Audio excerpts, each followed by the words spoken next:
Are you tuned enough? What's the soup, guys? Today we're going to be taking a look back at Disney's Toontown and figure out whatever happened to it and if it was any good. Also, awe and shock of disbelief when finding out that Toontown is still alive and running? I don't know. Let's travel back in time and find out together. And maybe even watch some playthrough. On my last video, I briefly described an early 2000s Disney video game going by the name of Toontown Online. And for those of you that are not familiar, Toontown was an online multiplayer game where you were a cartoon animal living inside of the Toon world where Mickey and his pals lived. The point of the game was to take it back or fight against these robotic businessmen that were solely there to suck all the fun away. And for some unknown reason, build brutalist Greek revival architecture.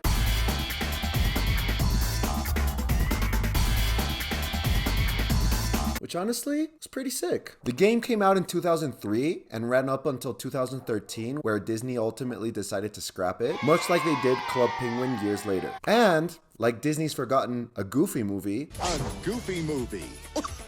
it was soon forgotten by the world too. Or so they thought. If you were like me, you're a kid who was mostly only allowed to watch Disney Channel, Cartoon Network, and Nickelodeon. So you were only exposed to the coolest commercials from the early 2000s, like... You can collect them all.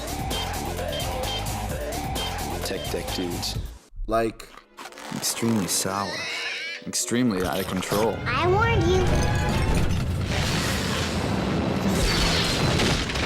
New Airheads Extremes. Extremely out of control. Mom, you did it again.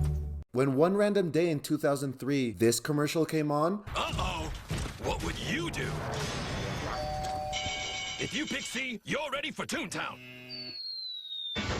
The outrageous, ever-changing online game. You can join your friends in exciting boss battles, crazy mini-games, and new Toon parties. With your parents' permission, get non-stop 3D adventure and play for free at Toontown.com. Toontown, rated E for everyone. Are you tuned enough?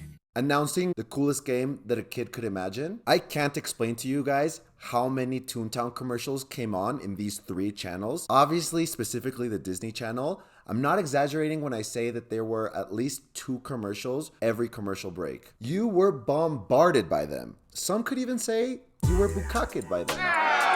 There was just so much Toontown. I also find it interesting and funny how all of these commercials emphasized the with your parents' permission. With your parents' permission. I wonder if kids commercials still do that today. It would probably save a lot of parents from those App Store nightmare stories where their kids will spend like $5,000 on Roblox money or Minecraft add-ons. Anyway, eventually after asking my parents for the game long enough, they caved and got me a copy of this majestic game and my introduction into online multiplayer video games. And it was great. I remember barely grasping the game objectives. I was a dumb kid, okay? Back off. And mostly just wanted to customize my house and buy in-game race car, but eventually getting bored of both because I would run out of the in-game currency called jelly beans. And I was too lazy or just didn't know how to get jelly beans quicker. So I would stop playing and probably start playing another video game called Roller Coaster Tycoon or Zoo Tycoon and just focus all my efforts in making the most dangerous zoo or amusement park I could. Honestly, looking back at that, it's some pretty concerning behavior. Definitely a little bit psychotic. Look out. On Roller Coaster Tycoon, I tried to see how many guests I could get to starve to death because I'd close off the entrances. And on Zoo Tycoon, I'd see how many guests could be eaten by the animals, specifically the lions. But anyway, time went on. Toontown kind of just slipped to the back of my mind, and I really didn't think about it again. That was until last week's video about Ask Jeeves and old websites. I went on a deep dive trying to figure out what Toontown even was, because my kid brain could barely even grasp it. So that plus the decades that had passed weren't enough for me to bring it up in conversation, much less make a YouTube video out of it. And to my surprise, I found out that Toontown is not only still alive, but it's thriving. Thanks to some dedicated fans that recreated the game completely on their own. The game is called Toontown Rewritten, and it has about 1,000 to 5,000 active users every day. And I was surprised. Let me tell you guys, it was full. There was a lot of people. It didn't feel like a ghost town. It's no longer affiliated with Disney in any way, but some would argue that's a good thing. I tried playing the game for a while, but I got bored because, alas, it's a game made for kids. And honestly, there's not a lot to do. Don't get me wrong, the game's not bad in any way. It's just repetitive. The mini games are good and entertaining for about 1 or 2 playthroughs, but then it just gets grindy. The cog battles are a simpler version of Nintendo's Pokemon games where you just pick your attack, but there's not as much strategy because it's really just lures and attacks, and what you want to do is just get more powerful attacks. You can team up with other players and level up your attacks, but after a certain point, it just feels grindy and repetitive. The way you level up is by using an attack a certain amount of times, and by repetitively using it, your stat bar goes up, but after a certain point, it's just using that attack over and over and over again, and it's just, again, very grindy. So I don't know who has the patience or time to really just level up after a certain point, because you have to use an attack, say the pie attack,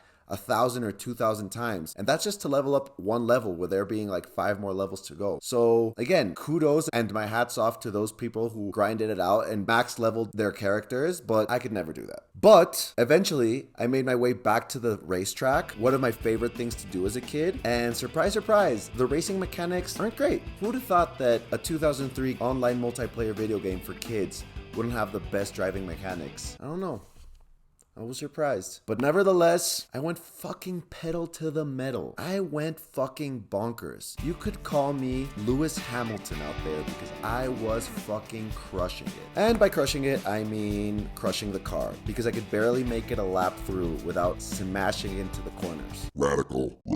I customized my house a little bit, tried to get a doodle, couldn't figure out how to do that. Doodles are the in-game pets. They're kind of these weird blobs that are like an evolution of jelly beans or Centioid jelly beans, or at least that's what I thought as a kid, and kind of seems like they are. But after failing to acquire a doodle of my own, I got bored and called it a day. It was fun and nostalgic to jump back into this game and realize that it still has a very dedicated and active community that's not only keeping this game alive, but adding on to it every day. But I can confidently say that I can close the book on Toontown forever, because nostalgia alone wasn't enough to keep me entertained or wanting to come back to this interesting, cool, unique experience. And ultimately, I rather do absolutely anything else with my time. But yeah, guys, that's what I came up with in this investigative journalistic journey of mine that was researching whatever happened to Toontown. And my findings are, it's still there. So if any of you want to check it out or want to take a dip in memory lane, I absolutely recommend you take a look at Toontown Rewritten. It's exactly how you remember it, and it's a great little time capsule of a core childhood memory that a lot of us have. Anyways, guys, I'll catch you next time. Don't forget to like, subscribe, and ring that bell if you like what I'm putting out. Later.